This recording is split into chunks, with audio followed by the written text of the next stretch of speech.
उधर Himachal cabinet meeting कल क्या कुछ बड़े फैसले हुए हैं, पहले आपको पॉइंटर्स के जरिए बताते हैं, फिर सुनाएंगे कि संसदीय कार्य मंत्री सुरेश भारद्वाज का बयान। तो आउटसोर्सेस पॉलिसी पर नहीं चर्चा, एरियर पर नहीं, बैठक में चर्चा नहीं हुई। हजारों भाषा अध्यापकों को तोहफा मिला है।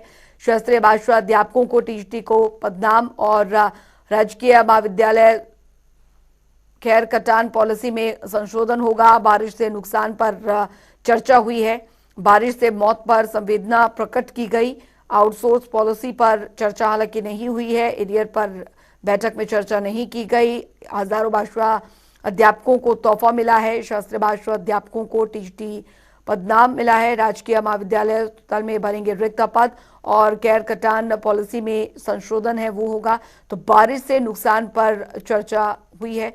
तो ये फिलहाल पॉइंटर्स के जरिए हम आप जो कल कैबिनेट की मीटिंग हुई है उसके मुख्य बिंदु जो है वो हम आपको पॉइंटर्स के जरिए बता रहे हैं कि कल जो कैबिनेट की बैठक हिमाचल कैबिनेट की बैठक हुई है उसमें क्या कुछ फैसले लिए गए। माननीय मुख्यमंत्री श्री ठाकुर जयराम जी की अध्यक्षता में संपन्न हुई, जिसमें हिमाचल प्रदेश में बरसात के कारण भूस्खलन और नदियों में बाढ़ की सी स्थिति उत्पन्न हो जाने के कारण और कई स्थानों पर बादल फटने इत्यादि के कारण 32 लोगों की जो है वो मृत्यु हो गई। 6 लोग मिसिंग हैं, जो पानी में बह गए या कहीं दबे हैं, जिनके लिए जो है वो रेस्क्यू ऑपरेशंस जो हैं वो अलग अलग स्थानों पर चल रहे हैं। और साथ ही साथ जो है वो 12 लोग इंजर्ड हैं।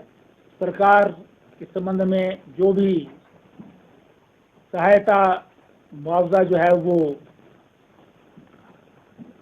लोगों को दिया जाना है, उसके लिए अधिकारियों को आदेश दे दिए गए। बहुत ही महत्वपूर्ण निर्णय कर्मचारियों के हित में लिया है।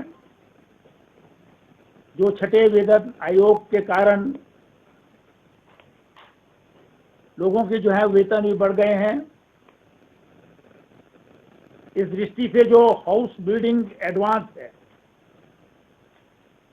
जो अभी तक सरकारी कर्मचारियों को 7.5 लाख रुपए तक मिलता था, अब वो अधिकतम 15 लाख रुपए सीमा होगी। से विकास शर्मा हमारे साथ जुड़ गए हैं ज्यादा जानकारी के साथ। विकास, कैबिनेट मीटिंग में क्या कुछ मुख्यतः रहा, क्या कुछ मुख्य फैसले जो है वो लिए गए? कई तरह के फैसले जो है यहाँ पर अंजलि लिए गए हैं। हालांकि कयास ये लगाए जा रहे थे कि जिस तरह से आउटसोर्स पर जो है वो कोई अहम फैसला आ सकता है, उसको लेकर चर्चा जो है वो हो सकती है।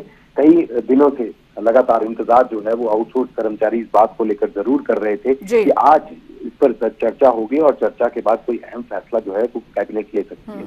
ये मामला जो है कैबिनेट में नहीं गया, लिहाजा आज भी उनको थोड़ा इंतजार अभी और करना होगा, क्योंकि अगली कैबिनेट की बैठक में जो है ये तमाम मुद्दे जा सकते हैं। लेकिन इसके पहले अभी अगर बात करें, क्योंकि कर्मचारियों के लिए बड़ी सौगात जो है वो यहाँ पर देख रहे हैं कर्मचारी भी, और मुख्यमंत्री जयराम ठाकुर ने घोषणा पहले ही की थी कि कुछ किया जा सकता है तो जरूर किया जाएगा।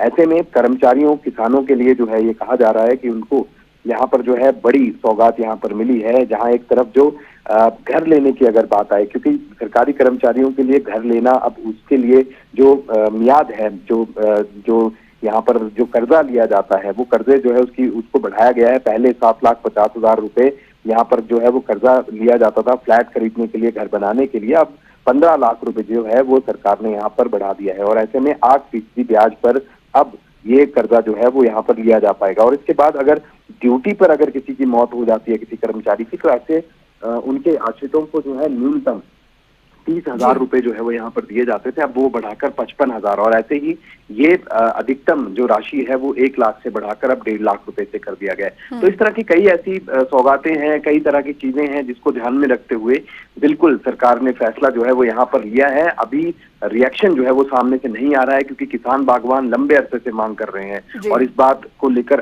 आंदोलन जो है वो भी किए गए।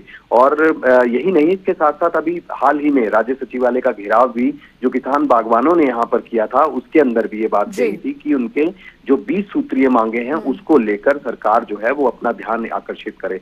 ऐसे में किस तरह से वो चीजें रहनी चाहिए, इसको लेकर कोई बहुत बड़ा फैसला तो नहीं आया, लेकिन आने वाले दिनों में क्या राज्य सरकार इस पर कुछ कर सकती है, बागवान क्या कहते हैं, उनसे भी बात करेंगे। लेकिन इसके साथ साथ इन दिनों जिस तरह से प्राकृतिक आपदाएं चल रही हैं, मॉनसून सीजन चल रहा है और पिछले साल के मुकाबले अगर बात करें तो इस साल बहुत ज्यादा बारिश जो है वो यहाँ पर हो रही है और सामान्य से अधिक बारिश हुई है। यही बड़ी वजह है कि हिमाचल प्रदेश में भारी बारिश के बाद जगह जगह भूस्खलन, बाढ़ की परिस्थितियां और अब तक 32 लोगों की जान जो है पिछले 3 से 4 दिन में जा चुकी है। ऐसे में क्या राज्य सरकार उनके लिए कर सकती है, उनके आश्रितों को क्या पैसे दिए जा सकते हैं, क्योंकि बहुत से लोग अभी भी लापता हैं। ये बताया जा रहा है कि अभी भी इन जो लापता लोग हैं, 6 लोग जो हैं वो लापता बताए जा रहे हैं और इसमें इन लापता लोगों को युद्ध स्तर पर जो है वो ढूंढने का प्रयास यहाँ पर किया जा रहा है। रिस्टोरेशन पर काम करने की बात जो है वो कैबिनेट के भीतर की गई। ये कहा गया कि अब जब हालात सामान्य हो रहे हैं और बारिश कम है तो ऐसे में अब रिस्टोरेशन पर काम किया जाना चाहिए, क्योंकि सड़कों को बहुत बड़ा नुकसान हुआ है, पीडब्ल्यूडी विभाग को बहुत बड़ा नुकसान हुआ है, पानी की परियोजनाएं जो है वो ठप पड़ी हैं और इसके साथ साथ बिजली एक महत्वपूर्ण चीज है। और ऐसे में कई ऐसे ग्रामीण कमोवेश कई ऐसे इलाके हैं जहां पर बिजली आपूर्ति ठप होने के बाद से बड़ी दिक्कतें यहाँ पर हुई हैं। तो ऐसे में कैबिनेट की बैठक में जो मुआवजे के नाम पर क्या दिया जा सकता है, केंद्र सरकार को रिपोर्ट भेजी जाएगी, केंद्र सरकार की टीम जो है वो यहाँ पर आएगी और मुआयना करेगी कि किस तरह से नुकसान यहाँ पर हुआ है। मुख्यमंत्री खुद जाकर जो है मंडी जिला में गए थे और वहां पर जाकर दौरा कर आए हैं। उन्होंने भी हालात जो है वो बताए हैं कि किस तरह से भयावह जो है वो इन दिनों की बारिश जो है वो देखी जा रही है। तो ऐसे में इसको लेकर विस्तार से चर्चा जो है वो कैबिनेट के भीतर हुई है। इसके साथ साथ खैर के पेड़ के कटान को लेकर जो है वो लोग कर सकेंगे और दूसरी तरफ जो है कई ऐसे जो संस्कृत कॉलेज हैं उनको यहाँ पर लाया जा रहा है और कई विधानसभा क्षेत्र हैं जहाँ पर इस तरह से घोषणाएं जो है वो कॉलेजों के लिए की गई है। आयुर्वेदिक यानी कि स्वास्थ्य के क्षेत्र में जो है कई केंद्र खोले जाएंगे, इसको लेकर भी चर्चा है। और इसके साथ साथ कई ऐसे पद हैं जो रिक्त पड़े पद थे अलग अलग विभागों के भीतर, उनको भी भरे जाने को लेकर यहाँ पर विस्तार से चर्चा हुई है और उनको अब फैसला इस पर जो है वो यहाँ पर लिया गया है। जी, बहुत बहुत शुक्रिया विकास शर्मा इस तमाम जानकारी के लिए।